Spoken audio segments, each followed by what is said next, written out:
Welcome back, everyone, to the second part of our coverage of continuous distributions. And in this recording, we're going to cover the world's most common continuous distribution that we call the normal distribution. The normal distribution has that typical bell-shaped curve that you may think of. It's got a few characteristics. It's always symmetric. The mean, the median, and the mode always occur at the same point. So that's going to be where the height of your distribution is tallest. So I would kind of find that point here. That's where my mouse is. And then I would simply drop your eye or your cursor down, and whatever data value you see right there would be the mean, the median, and the mode. And notice how it has no or few outliers. So remember, guys, an outlier means that you are way far away from where the other data points lie. Okay, so although a normal distribution can have low values and then also high values, notice how there's really no point that's like a singularity way out here. Okay, so that means we have very few outliers. The area under a normal curve is 1.0. So to figure out the probability, we're once again going to be looking at the area under the curve. Now, every single distribution, guys, has parameters. Parameters help you identify which specific example of that distribution type that you're working with. So for example, with uniform distributions, the parameters are the min and the max.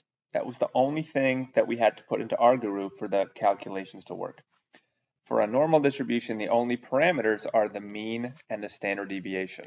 Let me just show you kind of conceptually and visually what that looks like. So here, notice how the spread, the dispersion among these three different normal distributions are all the same. But I can see that the yellow one appears to be shifted to higher values than, for example, the red one or the blue one. So this is an example of three normal curves with the same standard deviation because that dispersion is the same, that variation is the same, but they have different means. Okay. Now you could also have normal distributions with the same or similar means, but different standard deviations. Okay, so take a look, for example, at this example. All three of these distributions, maybe these are, for example, SAT scores at different school systems, they all have the same mean, looks like to be about 1,000, but I can see there's a lot less spread, for example, in this blue distribution, meaning nearly all the students are within a couple hundred points of 1,000, compared to, for example, this yellow distribution where I've got students in the 1600 club, and then I've got students down near the 400 end. Okay, so that's kind of how normal curves differ based on their mean and standard deviation. So again, the key thing that we're going to be doing is we're going to figure out probabilities of a normal distribution. And again, we want to focus on the idea of an area under the curve. So this little blue shaded one below is an example of a normal curve with a mean of 100 and a standard deviation of 20. Now if I look at the area of the blue section, so that would be between the 80 and the 120, it looks like to me, and again it's kind of ballpark visually, it looks like about 2/3 or a little bit more relative to the total area under this whole curve. Okay, so the way that you would interpret that is there's about a 2/3 probability that a given data point in this distribution will have a value between 80 and 120. Okay, so let's take a look at a couple of examples. So here is a swimmer swimming the freestyle with a mean swim time of 27.2 seconds and a standard deviation of 1.3 seconds. We're going to assume in this example that the swim time is a normally distributed variable. And let's practice with some of these questions. What proportion of the time will the swimmer's time be less than 28 seconds? Okay, let's start with that.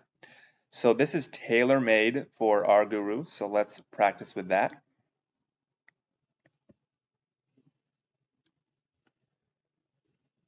Okay, so I'm going to go to probability.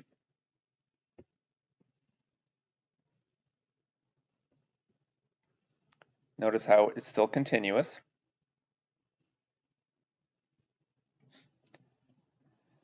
Again, I want to make sure that I know whether I'm being given a data value and I'm asked for the corresponding probability, or the other way around. We'll take a look at both.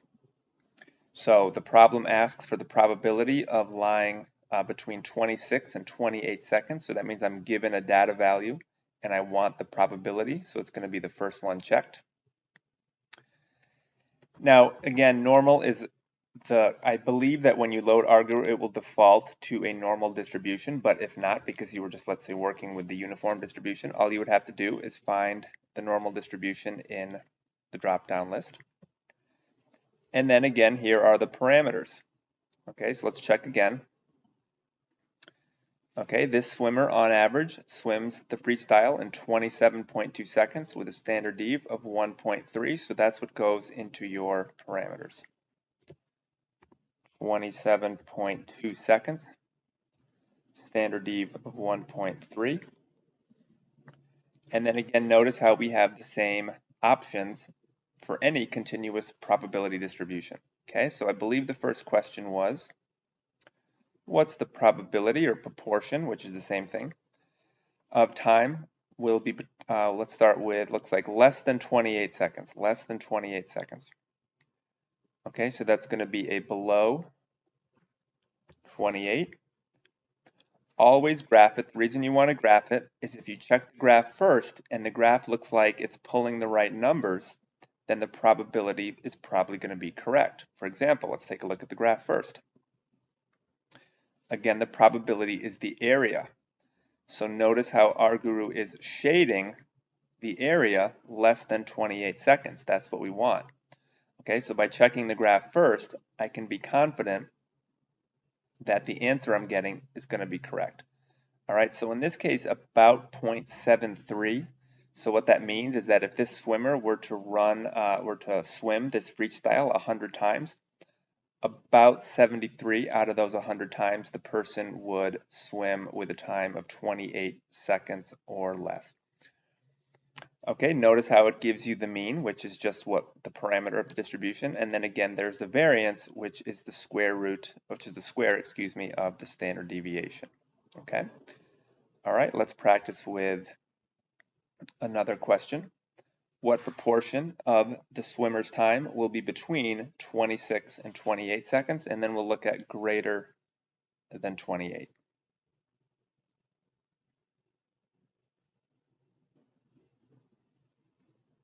Okay, so for the between part, I'm going to click between. Put your lower value in. Put your upper value in.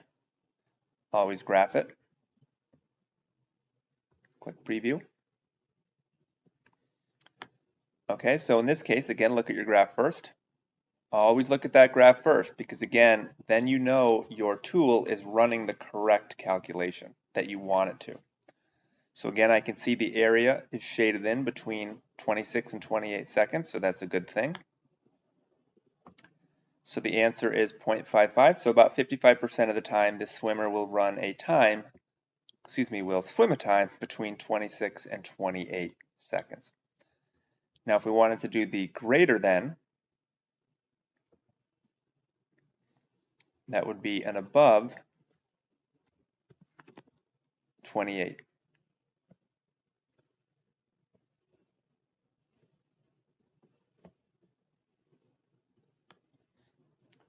Okay, so about 0.26, and again, if I look at my graph, I correctly now have the area under the curve 28 and above, so that's what I want.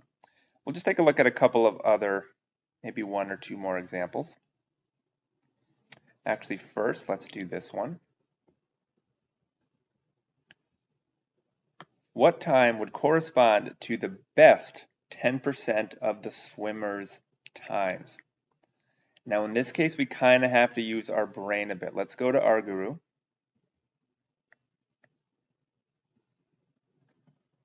Now, here's an example where I'm given a probability, 10% or 0.1, and I want to return the value of the data that corresponds to that. Okay, so this is going to be an example when you're given a probability and you want RGuru to return the corresponding data point, the value of the data. Okay, it's the same distribution, so I leave my parameters the same. And now I just have to use my brain. What does it mean to be the best 10% of a swimmer's time? Now you're probably thinking it's either got to be the lower or the upper, right? Typically, when you are racing, you want to complete your race in a short period of time. Best means you raced fast. Okay, so this would be, I would want a lower tail. Okay, because I want to return the data value at the lower end of the race times.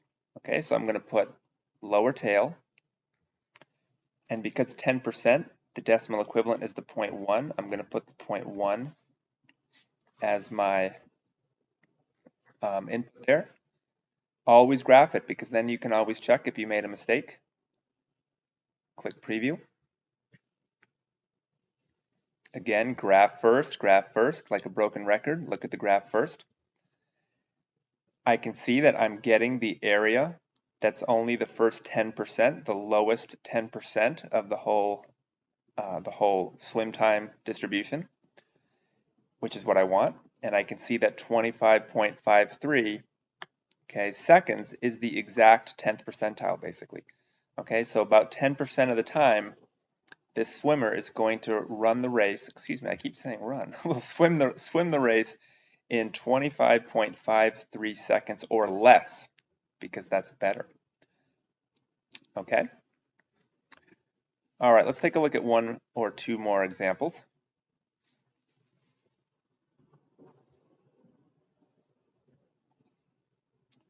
Okay, I'm going to click on this Statology site here.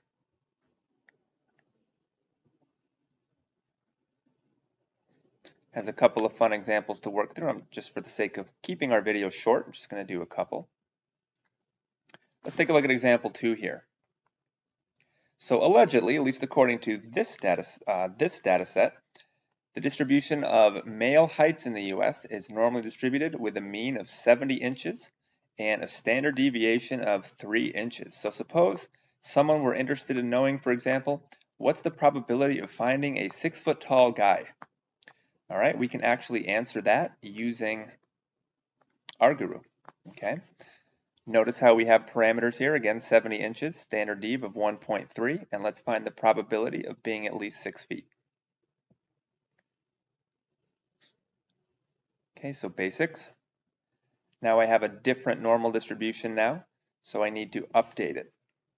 Okay, so the mean, it tells me, is 70 inches. Standard dev is 3 inches. And if I want, and again, oops, what did I make a mistake here? Always go top down. Now I'm given the height of interest, 6 feet. And now I want the probability of that, so I have to switch back from values to probability. So it's a good idea to go top down. All right, so this is going to be above. Now I can't put 6 in here, guys. Why not? Because my parameter is measured in inches. So I have to keep the same units. That's why I chose this example to show you. So 6 feet times 12 inches is 72 inches tall. Okay, always graph it. Click preview. So interestingly, according to this data set, about 1 in 4 men is about 6 feet tall, because 1 in 4 is a probability of 0.25.